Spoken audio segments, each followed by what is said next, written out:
gonna take you back to the past to play the shitty games that suck ass. He'd rather have a buffalo take a diarrhea dump in his ear. He'd rather eat the rotten asshole of a roadkill skunk and down it with beer. He's the angriest gamer you've ever heard.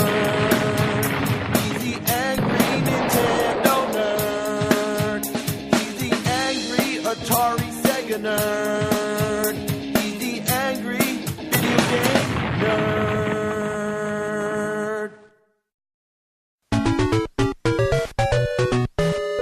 I fucking hate this game. And to begin with, I didn't really expect much. Milon's Secret Castle. If you don't know who Milon is, well, he's the guy from Milon's Secret Castle. It's a humble game. It's not Mario or Mega Man or Michael Jackson. It's just Milon or Milon or Milon, whatever. Who cares? So it may not be one of the most famous NES titles that everybody owned in their collection. No, this was the kind of game you rent from the video store one weekend. You play it for about 5 minutes, you get stuck, and then your whole weekend is wasted. It's disappointing because this looks like an okay game. It's just a side-scroller where you're trying to rescue a princess. Basic stuff. The first thing that bugs me is the weapon. Why bubbles? Why not a sword or magic lightning bolts or fireballs or a gun or undefined pixelized pieces of shit? Fucking anything but bubbles. What is this game for little girls? Besides, they suck. They have a short range and they always point up at an angle, making it hard to hit their mark unless you hold the D-pad in a weird way. It's hard to explain.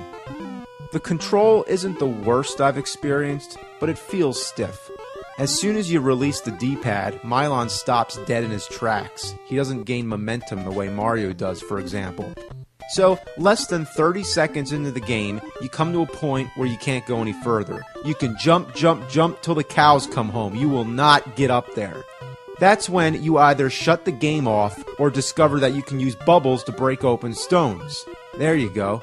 You also have to break stones to find money, keys, doors, everything. Literally, nothing is in plain sight. But the real annoying part, you can't tell which stones can be broken and which ones can't. In a good game like Zelda, there's always a crack in the wall, giving you indication that there's something there. But in a bad game like this, you have no choice but to just blindly shoot bubbles at everything you see. And you know what that's like? Yeah, you do. That's like in Simon's Quest, where you have to throw holy water at everything. What's the point? There's no thought process. You're just blasting away blocks. The same way the game's blasting away all your fucking brain cells.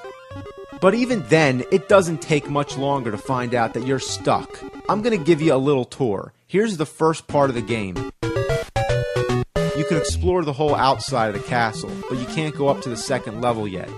For now, all you have is 3 doors and a window. The first door leads to a room that has nothing interesting. The only thing interesting here is an area with a bunch of money. But how the hell do you get over there? It's like the game is deliberately taunting you. Hey, you want that money, don't you? You want that money. Yeah, you want that money. You want that money? Yeah, well, fuck you. You can't have it. So you blast a bunch of blocks, find a key, and then make a door appear by shooting into thin air. So, you use the key to go in the door, and after all that trouble, where does it lead you? Back out the same door you came in.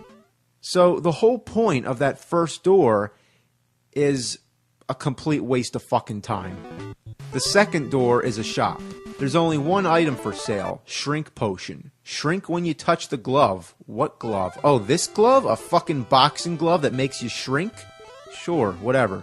Then he also gives you hints, like a crystal has mysterious powers, and find a saw. Okay, so how does that help me? Now I know I'm looking for a saw.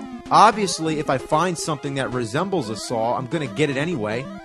Then we go in the window. Here, there's just an empty room. There's nothing except for a door. And you can't go in the door. Of course.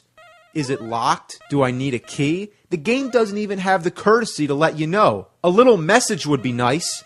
The third and final door leads to another room. I'd like to point out here that once you enter a room, you can't go back out. So basically, you're trapped and have no choice but to persevere. You gotta find the door. It's mindless enough that you have to shoot bubbles into thin air for the door to appear, but look how specific it has to be. I shoot the bubble right where the door is. Nothing happens. I gotta shoot just one space above it. As long as the bubble goes where the door is, why does it matter? But even then, the door's locked, so you gotta find the key. Even if you know where the key is, making it appear is another story. I know it's there, why doesn't it show itself? If I wander away and goof around a little more, I'll come back and there it is. I still don't understand how to make the key appear. Basically, what the game is telling me, in order to get the door and key, you just gotta waste enough time. Then where's the door lead? Right back out the same fucking door I came in. Well, if the whole objective of that room is just finding your way back out, why couldn't the exit just be where I started to save all the trouble? Everything is a dead end. How did they design a game where all you have are two doors that lead to rooms that lead back to the same doors? It's a maze that has no end.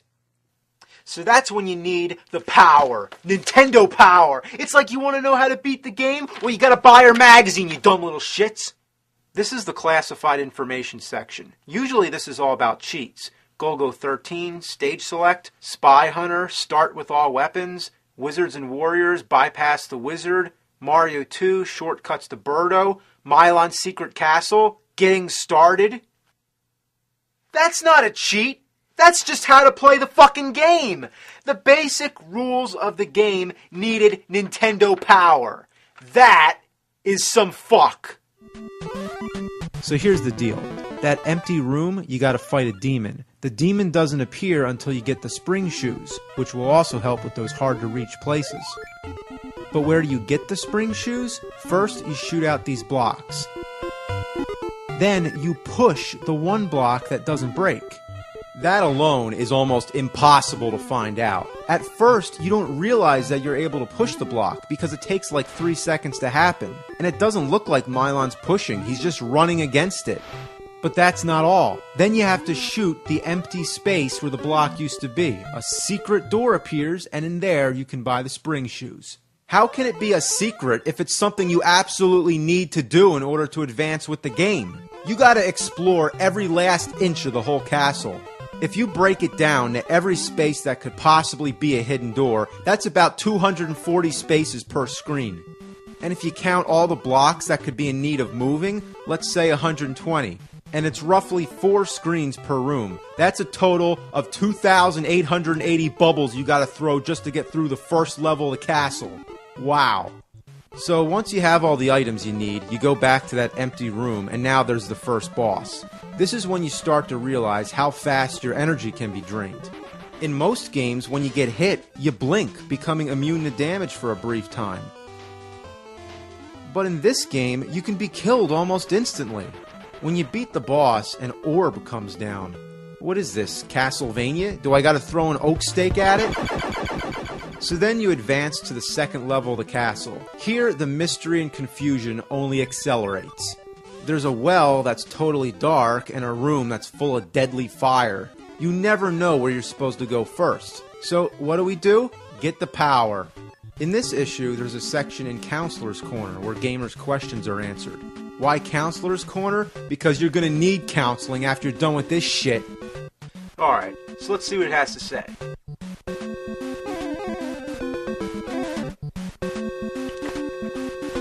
What the hell? I was just standing outside the castle minding my own business when lightning bolts start coming down. Isn't this supposed to be the safe spot? Imagine if any other game had that. If you're like on the overworld or map screen, and then all of a sudden shit starts attacking. At least it has a pause feature. So you need a lantern to go through the dark room. You need a fireproof vest to get through the fire room. You gotta go through secret walls, some of which require shrinking in size. Now I'm really losing my patience. This princess can go fuck herself. So here's the second boss. Looks like a giant turd that's been run over by a steamroller. Alright, come on, you piece of shit. Ah, fuck. I'm dead. What? The title screen? Oh, come on, you gotta be able to continue. What? You go back to the beginning. No continues. No extra lives. What is this? You die one time, you go back to the beginning of the game? That is the greatest offense to the world of gaming. And you don't even start with full energy. Like, at least have one or the other. There's gotta be a code. Let's check this out. So, there is a continue code. Hold left and push start. Well, that's really simple, but if you didn't know that, you'd be screwed. Milon's Secret Castle. More like Milon's shitty asshole! It looks like it could have been a good game, but instead, they were just fucking jerking off. I can't believe Hudson put their brand name all over this. You can find the Hudson B, and there's letters that spell Hudson. So I guess by sneaking their name in here so much, they must have been really proud of this game. And so am I, because it killed more brain cells than I could possibly imagine. The whole game is based on secrets, but there's a difference between secret and just fucking impossible. Fuck this game!